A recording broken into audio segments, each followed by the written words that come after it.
Ang kwentong ito ay hango sa totoong buhay. Karanasan ito ni Lagak. Taong 1983. Cabarroguis, Quirino.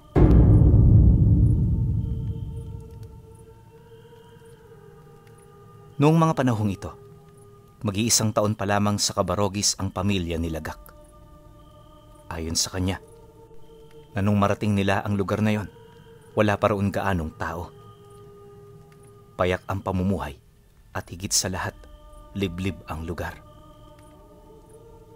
Nasanay ang mga tao roon sa palaging madilim na paligid, kaya naman bilang galing sa bayan, medyo nakakapanibago ito para sa kanila. Kakaiba man ng ganoong kapaligiran, pilit yung pinagtiyagaan ng kanyang pamilya upang sila'y makapagbagong buhay. Kung iisipin, wala naman talaga silang balak na pumunta sa lugar na yon.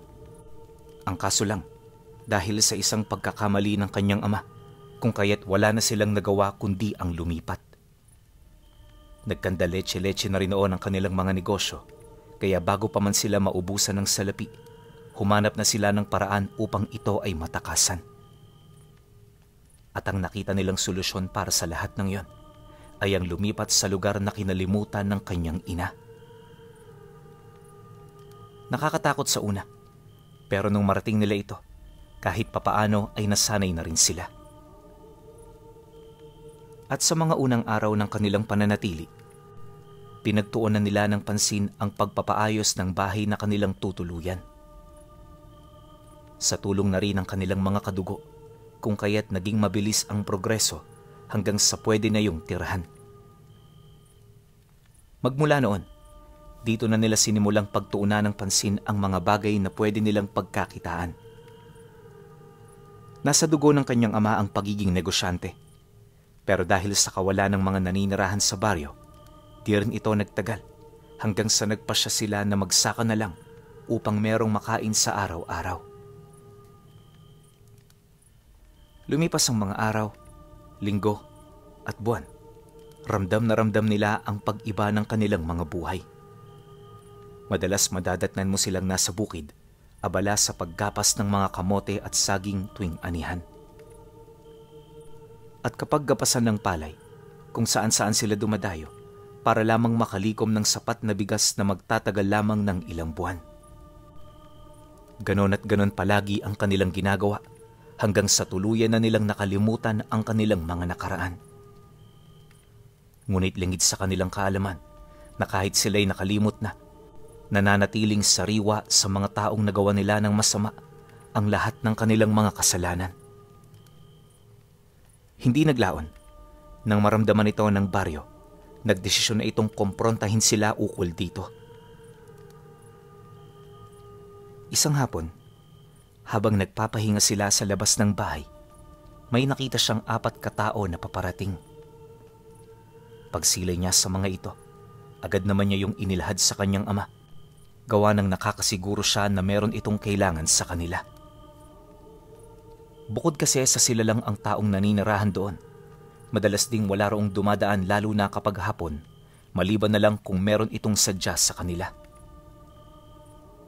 Nang marinig naman yon ng tatay niya, agad naman yung tumayo para sipatin ang mga taong tinuturo niya. Pagsilay nito rito, walang kaabog-abog sila nitong inutusan na pumasok sa loob ng bahay. Maging siya noon kasama, kaya naman nang marinig niya ito, hindi niya mapigilang magtanong sa tatay niya. Kesyo, bakit nila yun gagawin? Ano ang nangyayari? At kung ano-ano pang mga katanungang hindi na dapat niya sabihin pa. Akala niya noon sasagutin ito ng tatay niya. Pero pagsilay nito sa kanya, seryoso at pagalit itong sumagot ng, "Tama ng satsat. Pumasok ka na lang. Ano ba ang gusto mo? Kalad ka rin pa kita papasok." Nang marinig niya ang sinabi nito, hindi na siya nakaimik. At sa halip na magmatigas, napilitan na lang siyang tulungan ang kanyang mga kapatid. Pagsarado nila ng pinto, pasimple naman siyang nagmasid sa butas upang mapagmasdan ang mga susunod na kaganapan. Inakala niya noong mga ordinaryong tao lang ang kaharap ng tatay niya, kaya hindi siya nag-isip ng kahit na ano. Pero nung makita na niya ang 4 na babaeng paparating, dito niya napagtanto na ang mga ito ay kabilang sa mga individual na may matataas na posisyon sa baryo. Matapos niya yung masilayan, dito na siya napaisip, gawa ng sa 1 taong paninirahan dito, ni minsan ay hindi pa yon dumalaw sa kanila. At ayon sa kanilang mga nakausap, kahit hindi nila ito nakikita, tahimik nitong pinagmamasda ng kabuuan ng baryo. Dagdag pa ng mga ito na, obligasyon nitong tulungan ang kanilang mga nasasakupan sa lahat ng problema, simple man o malaki. Nang maalala ni Lagak ang tungkol dito, tsaka pa lamang niya naunawaan ang pagdating ng 4. Ang kaso lang, sa pagpapatuloy ng kanyang pagmamasid, kapansin-pansin ang galit ng mga ito sa kanyang ama. Naririnig niya ang 4 na nagtataas na ng boses, habang sapilitan niyong pinapaluhod sa lupa. Maya-maya pa, laking gulat na lamang niya nang bigla itong dinarag ng isa sa mga matatanda, sabay baon ng likod nito sa isang matalas na tipak ng kawayan na nakatayo malapit sa bakod ng tahanan. Pagtagos nito sa dibdib, agad umunat ang katawan nito bago yun tuluyang lumupaypay. Nang masipat naman yon ng pamilya, hindi na nagdalawang isip ang nanay niya na lumabas at magsisisigaw. Ngunit sa kasagsagan ng pagwawala nito, nakita niya ang pagsalubong ng isang matandang babae na panayang ginagawang pagbubulong sa hangin. Paglapit nito sa nanay niya, agad yung tumahimik kasabay ng pagtayo nito ng tuwid. Matapos nun, dito na rin sila nito pinalabas upang paliwanagan ukol sa mga nangyari. Dala ng kuryosidad, kahit binabalot siya ng galit, sinikap niyang kaharapin ng matanda. Binalak niya noong hatawin nito ng batong mahahawakan niya sa paligid, pero nung makaharap niya ito, nawalan siya ng ganang isakatuparan ang kanyang mga binabalak. Bukod kasi sa nakakapangilabot nitong itsura, nasipat niyang butas ang pisngi nito. At habang pinagmamasdan niya ito, kitang-kita niya ang may itim nitong ngipin na pinamamahayan ng iba't ibang uri ng insekto. Nakakatakot ang ganoong pangitain pinuno, dahilan para agaran siyang mawala ng lakas ng loob. Ilang minuto pa ang lumipas, nang mapansin ng matanda ang biglaan niyang pagyuko, dahan-dahan siya nitong nilapitan habang nagwiwika ng, "Malaki ang kasalanan ng ama mo, kaya namin siya hinatulan ng kamatayan. Ang mga kalaban niya sa iniwan ninyong bayan ay paparating na. Ngunit huwag kayong mag-alala dahil kami ang haharang sa kanila. Sama-sama namin silang ililibing sa lupa nang sa gayoy maging payapa kayo." Pagkasambit nito ng mga kataga, marahan itong hinaplos ang kanyang ulo na parabang pagpapakita ng pakikiisa nito sa kanilang pagluluksa. Nang maramdaman naman yon ni Lagak, unti-unting napawi ang kanyang galit hanggang sa mapalitan ito ng lungkot. Paghagulgol niya sa pag-iyak, tsaka pa lamang siya iniwan ng matanda upang kausapin ang iba pa niyang mga kapatid. Maya-maya pa, nang wala na yung pakay sa kanila, agad naman yung umalis bit-bit ang bangkay ng tatay niya. Sa pagkawala ng 4, dali-dali rin silang nilapitan ng mga kamag-anak ng kanyang ina. Bawat isa sa mga ito ipinaliwanag ang dahilan kung bakit yun nangyari sa kanila. At sa pagsapit ng gabi, hindi pa rin umalis ang kanilang mga kamag-anak upang samahan sila sa kanilang mga pagdadalamhati. Dahil sa ginawa nito, kung kaya't naramdaman niya na hindi sila nag-iisa. Dito na rin niya naunawaan ng rason kung bakit ganoon ang pamamalakad ng baryo nila. Ayon sa lolo niya, matagal na yung nangyayari sa kanilang lugar. Bago pa man maitatag ang baryo, ang 4 na matatanda na ang nagsisilbi nilang ilaw ng tahanan. Hindi ito pinili ng mga tao, bagkus pinili ito ng babaylang namamahala sa mga ito. Dagdag pa ng lolo niya, na ni minsan wala pang nakakakita sa babaylang nagtatag ng lugar nila. Pero marami ang naniniwala na yon ang nag-iisang tagaprotekta at tagapangalaga ng katahimikan ng lugar na kanilang kinagisnan. Mariin din itong inilahad na dito nagmumula ang lahat ng desisyon ng apat, kaya wala silang karapatan na sisihin ito sa kanilang mga ginagawa. Nang marinig naman ni Lagak ang sinabi nito, unti-unting nabuo ang hiwaga sa kanyang kaisipan. Hindi niya halos mawari noong mga sandaling yon kung sino-sino ang mga ito at kung ano ang kanilang mga abilidad. Base kasi sa kwento ng lolo niya, mukhang hindi yon mga pangkaraniwang tao. Matapos ang pag-uusap, iniwan siya nitong tahimik at tulalang nakamasid sa kawalan. Dala ng matinding pagkagulat, halos ilang minuto siyang nanatili sa ganoong sitwasyon bago niya naramdaman ang pagbalik ng kanyang ulirat. Nang magkamalay na siya, kagad niyang hinanap ang kanyang ina para tanungin ito ng tungkol dito. Ang kaso lang, kahit marami yung alam, nakapagtatakang wala itong inilahad sa kanya. Basta ang paulit-ulit na sabi nito, manalig na lamang sila sa desisyon ng mga gabay ng baryo. Dagdag pa nito na lahat ng nangyayari sa kanilang pamilya ay para din naman sa ikabubuti ng bawat isa. Pagkarinig niya sa sinabi nito, hindi na siya naglakas ng loob na magtanong pa. Bagaman malabo pa ang lahat, paunti-unti nagkakaroon na siya ng ideya ukol sa lihim na kalakaran ng lugar. Sa paglipas ng mga araw, hindi naging madali ang pamumuhay ng kanilang pamilya. Napakahirap para sa kanya na magtrabaho, lalo pat ang taong umaalalay sa kanya ay wala na para magbigay gabay sa kanyang mga ginagawa. Nakakapanlumo man ang ganoong sitwasyon. Pilit siyang nagpakatatag, alang-alang sa mga kapatid niyang umaasa sa mga pagkaing iuuwi niya. Hindi man naging madali ang lahat. Paunti-unti naramdaman niya ang paghilom ng kanyang sugat. Akala niya, dito na ito magtatapos. Pero pagsapit ng sumunod na buwan, may nakita siyang mga dayong pamilyar ang mukha sa kanya. Agad itong pumasok sa lugar nila na para bang meron yung hinahanap. Mabuti na lang, napansin ito ng mga kadugo nila, kaya bago pa man ito marating ang kanilang tahanan, naitago na sila nito sa loob ng bahay. Isa-isa rin yung nagsikumpulan upang harangan ang mga armadong tao na tila bang naghahanap sa kanila. Ngunit nang makausap yon ng lolo niya, bigla itong humugot ng armas at walang habas itong pinagbababaril sa dibdib. Pagtama ng bala sa katawan ng matanda, agad naman yung bumulagta sa lupa, ngunit kapansin-pansin na hindi man lang nasindak ang mga taong nakakita.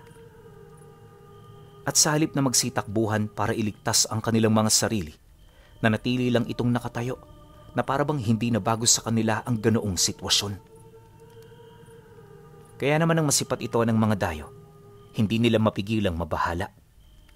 At imbis na pumatay pa ng tao, minabuti nila na idaan ito sa maayos na pag-uusap. Sino sa inyo rito ang kamag-anak ni Muring Batangas? Alam naming dito siya nagtatago, kaya wag na kayo makipagmatigasan. Sabihin nyo na kung ano ang inyong mga nalalaman para hindi na tayo mahirapan. Nangangako ako na kami ay aalis dito sa oras na makuha na namin ang aming hinahanap. Wika ng lalaki. Nang marinig naman ito ng kanilang mga kadugo, walang kahit ni isa ang nasindak. Hindi rin nila yon nakitaan ng kahit na anong takot sa puntong kaswal pa itong sumasagot sa mga taong naghahanap sa kanila. At bagaman armado ang mga ito, hindi yun rason para makuha nila ang respeto nito. Katunayan, matapang pa itong kinaharap ng tiyuhin niya upang sindakin at balaan. Mag-iingat kayo dahil hindi kami katulad ng mga baryong pinapasok ninyo ng basta-basta. Dito sa lugar namin, hindi takot ang mga tao na tamaan ng bala.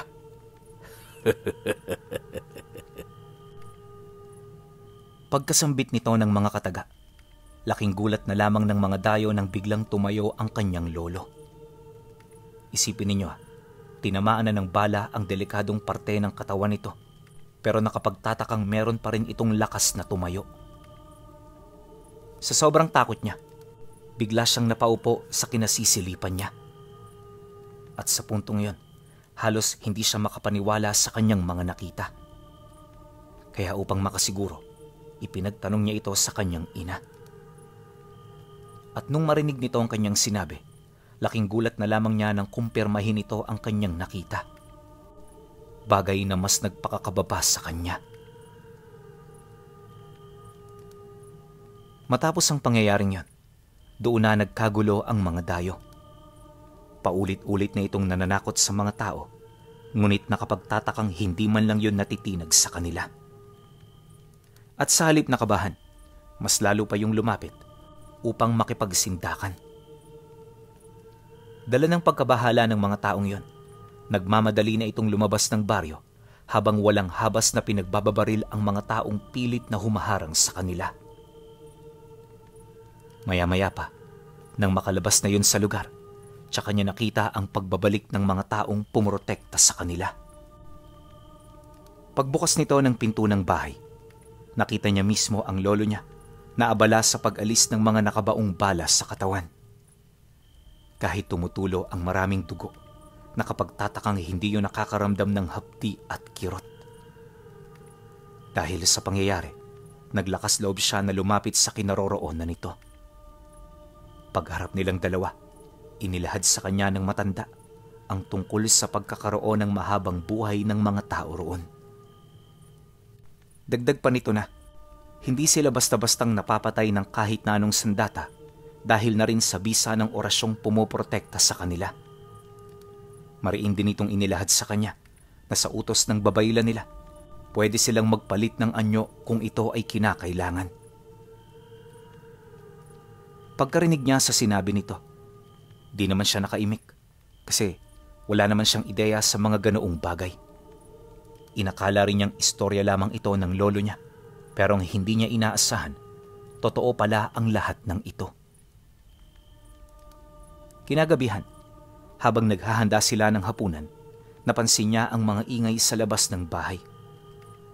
Kahit 10 oras na ng gabi, rinig na rinig niya ang mga tao sa paligid na parabang abala sa kanilang mga pinag-uusapan. Ilang minuto pa ang lumipas, nang hindi na niya maatim ang kanyang mga naririnig, dito na siya nagsimulang sumilip. Pagsilay niya sa labas ng bahay, bumungad sa kanya ang mga kadugo nilang abala sa pag-uusap. Kasakasama na rin ng mga ito ang 4 na matatandang babae na parabang may dala-dala itong mensahe. Hindi nagtagal, pagtahimik naman ng ingay, isa-isa niya itong nakitang nagsisiluhuran. Habang nangyayari ang bagay na yon, nakakarinig siya ng mga salita na sabay-sabay nitong sinasambit. Wala siyang ideya kung ano ito, pero sa tuwing pinakikinggan niya ito, parang bumibigat ang kanyang pakiramdam. Maya-maya pa, nang tumalikod na ang 4 na matatanda, laking gulat na lamang niya nang biglang kumilos ang mga taong yon nang hindi naaayon sa kanilang mga pagkatao. Umuunat-unat ang mga katawan nito, tapos habang tumatayo ito, paulit-ulit itong umuungol na parabang may kung anong masakit sa kanila. Dala ng pag-aalala, agad niyang tinawag ang mga tiyuhin niya, pero walang kahit ni isa ang nakinig. Nang hindi na niya maatim ang mga bagay na kanyang nakikita, dito na siya naglakas loob na lumabas ng bahay para kausapin ng harapan ang mga ito. Naisip niya kasi na baka bumalik yon sa kanilang mga ulirat sa oras na malapitan niya ito at makausap. Ang kaso lang, nang malapitan na niya ang mga taga-baryo, hindi man lang siya nito pinansin. Abala ang mga ito sa pag-aangil habang hinihintay ang tuluyan nilang pagpapalit ng anyo. Maya-maya pa, nang akmang didistansya na siya, dito siya biglang hinugot ng lolo niya habang patuloy itong nag-aangil na parabang hirap na hirap na. Nung mapansin naman ito ni Lagak, agad niyang inalis ang kamay nito. Pero dahil sa lakas ng pagkakahawak nito sa kanya, di na siya nakawala pa hanggang sa magkaharap na silang dalawa. Pagpang-abot ng kanilang paningin, hirap na hirap namang nagwika ang lolo niya sa kanya nang, "Umalis ka na habang nasa wisyo pa kaming lahat. Sa oras na magpalit ang anyo namin, lahat ng taong makikita namin rito, aming papatayin. Huwag mong hayaang dumating ang puntong yon. Kaya pakiusap, Apo, bumalik ka na sa bahay kung saan kayo nagtatago." Pagkasambit nito ng mga kataga, hindi na siya nagdalawang isip na bumalik sa kanilang pinagtataguan. Alam ni Lagak na seryoso ang lolo niya, kaya naman di na siya nagtanong pa. Mabuti na lang talaga, kaagad din siya nitong binitawan pagkasambit nito ng mga bagay na kinakailangan niyang malaman. Matapos ang pangyayari, nagmamadali siyang pumasok sa loob ng bahay, sabay sarado ng entradang pinto. Pinatahimik na rin niya noon ang kanyang mga kapatid na kanina pang walang tigil sa pag-iyak. Nang maisakatuparan na niya ito, tsaka pa lamang nawala ang ungol at sigaw ng mga kadugo nilang nasa labas ng bahay. Dahil sa pangyayari, bahagya naman siyang napasilip sa labas upang alamin ang sitwasyon ng mga taong naroon. Pagbaling niya roon ng tingin, laking gulat na lamang niya nang masipat niyang nakatayo na ang mga ito habang walang saplot ang mga katawan nila.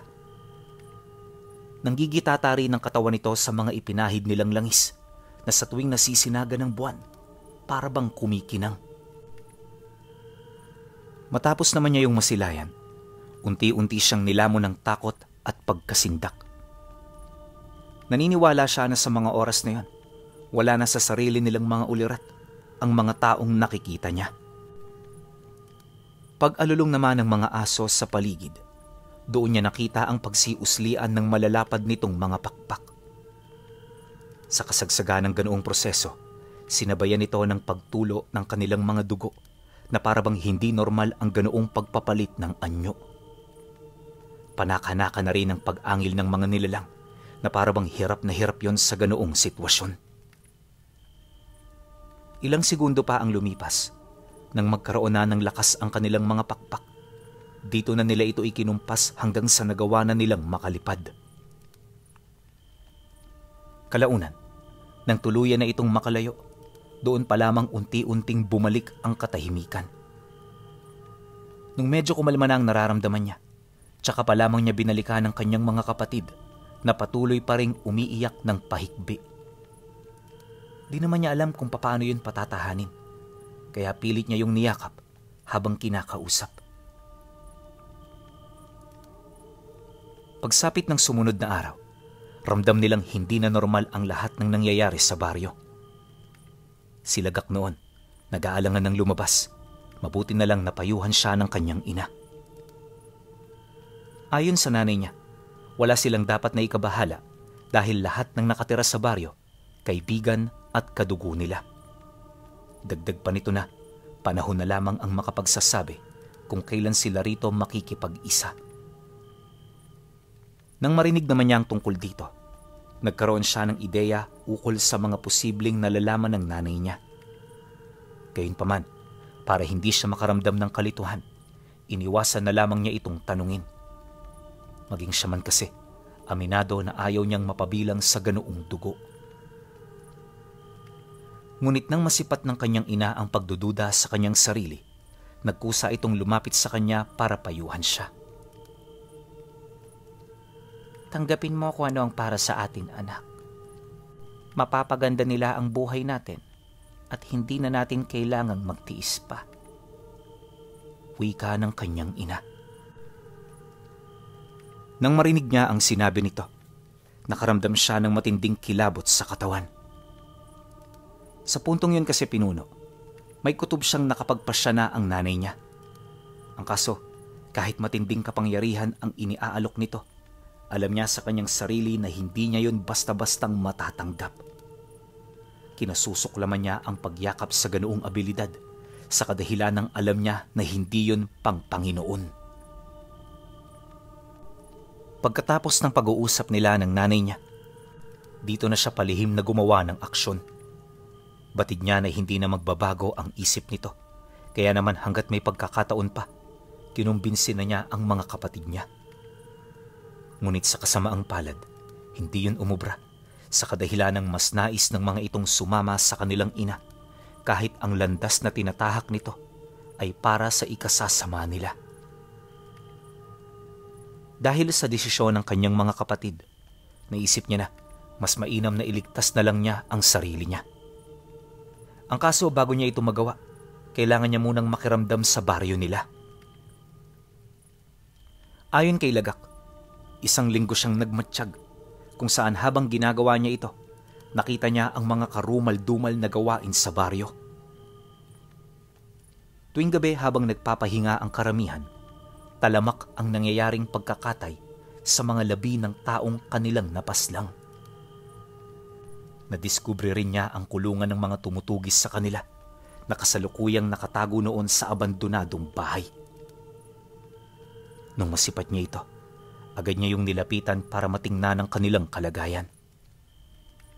Walang balak si Lagak na tulungan ang mga taong yon, pero makalipas ang ilang gabing pabalik-balik niya rito, nakuha ng isang matanda ang atensyon niya. Pilit yung nagmamakaawa sa kanya habang inilalahad ang dahilan nito kung bakit nito tinutugis ang tatay niya. At dahil sa paliwanag ng matandang yon, kung kaya't nalaman niya na ang kanyang ama ang unang nagkasala. Niloko nito ang pamilya ng matanda hanggang sa makuha nito ang malaking porsyento ng kanilang ari-arian at salapi. Dagdag pa nito sa kanya na kaya sila nakarating sa lugar na yon ay para lamang mabawi ang alam nilang sa kanila.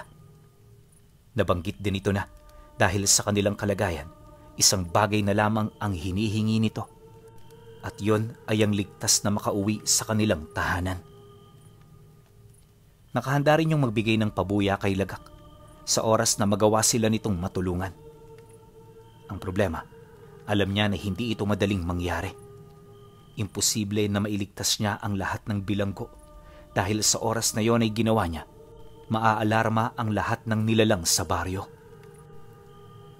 Kaya naman para mapaunlakan niya ang kagustuhan nito, inilahad niya na tanging ito lamang ang maliligtas niya. Pagtatapat pa niya na, kung ayaw itong mangyari ng matanda, aalis siya ng mag-isa. Dahil sa kanyang sinabi, wala itong nagawa kundi ang sumang-ayon. Kaya naman sa pagdaan ng mga susunod na gabi, pinagtuunan niya ng oras at atensyon ang dahan-dahang pagpapalaya sa matanda. Hindi yun naging madali, pinuno, pero awa ng Diyos, napagtagumpayan niya ito. At nung napalaya niya na ito, tsaka niya yun binalikan para itakas. Aminado si Lagak na napag-aralan na niya ang baryo, kaya sa gabi ng pag-alis nila, hindi na siya nahihirapan pa. Hindi rin sila natunugan ng mga nagbabantay na nilalang hanggang sa tuluyan silang makalabas ng baluarte nito. Pagdating naman nila sa daang nagdudugtong patungong bayan, mabilis at tahimik nila itong tinahak. Sa kasagsagan naman ng kanilang pagbabagtas, maya't maya ang kanilang pagtago sa mga puno dahil sa malalaking nilalang na naglilibot sa kalangitan. Pakiramdam nga noon ni Lagak, napakahaba ng gabi dahil sa tagal ng pagsapit ng sumunod na araw. Ayon sa kanya, nawala lang ang pagpaparamdam ng mga nilalang nang sumapit na ang 4:00 ng madaling araw. Pagsilay nila sa bukang liwayway, dito na sila tuluyang nakahanap ng lugar na pwede nilang pagpahingahan. Batid nila na malayo na yon sa baryo na napuntahan nila, kaya naman kalahating araw din sila roong nakapagpahinga. At sa pagsapit ng hapon, muli silang nagpatuloy sa paglalakad hanggang sa marating na nila ang pinakamalapit na baryo. At sa mga susunod pang linggo, hindi sila tumigil sa paglalakad hanggang sa marating nila ang bayan kung saan minsan silang nanirahan. Mula roon, ibinigay ng matanda sa kanya ang pangako nito. Labis naman yung ikinatuwa ni Lagak dahil sa pamamagitan nito, nakakasiguro siyang magbabago ng tuluyan ang buhay niya. Ngunit, habang abala siya noon sa pagtatayo ng kanyang tahanan, may mga nakikita siyang taong parang pamilyar sa kanya. Hindi naman lumalapit ang mga ito. Gawa ng nagmamasid lang yun mula sa malayo. Nakakabahala man ito kung titingnan. Alam ni Lagak na wala siyang dapat na ikatakot. At para masiguro ang kanyang kaligtasan, lumapit siya sa mga mersenaryo upang humingi ng tulong. Kapalit ng pera, 2 taon siya nitong binantayan para masiguro ang kanyang kaligtasan. Bagay na naging daan upang lubayan siya ng mga nilalang. Pero ayon kay Lagak, na sa unang buwang pagbabantay ng mga ito, hindi naging madali ang mga pinagdaanan niya. Gabi-gabi siya noong binibisita ng mga kadugo ng nanay niya para pabalikin sa kanila. Subalit, dahil sa presensya ng mga mersenaryo, hindi nito basta-bastang nagagawa ang kanilang mga nais. Sinubukan din ng mga nilalang na lipulin ang mga ito, pero sa bandang huli, ang kanilang lahi ang natalo. Hindi nagtagal, dahil sa lakas ng mga mersenaryo, nakaramdam na rin yon ng takot. At sa galit ng mga nilalang na yon, inisa-isa nitong dukutin ang mga taong malalapit sa kanya hanggang sa wala nang matira. Nakakalungkot man ang ganoong pangyayari, nasanay ng mag-isa itong si Lagak. Kaya sa kabila ng lahat ng nangyari, di siya gaanong naapektuhan. Para sa kanya, mas mahalaga na yung ligtas siya. Naisip din niya na wala siyang pamilya, kaya baliwala na tumingin pa siya sa kalagayan ng iba. Magmula noon, unti-unti na ring nilayuan si Lagak ng mga nilalang hanggang sa tuluyan na rin siyang kinalimutan ng kanyang ina. Pero alam niyo ba, na isa yon sa mga desisyong napakahirap tanggapin. Kaya hanggang sa pagtanda niya, dala-dala niya ang kirot sa buhay niya noong minsan niyang tinalikuran ang kanyang inang aswang na nakatira sa baryong pinoprotektahan ng babaylan ng kaliwa.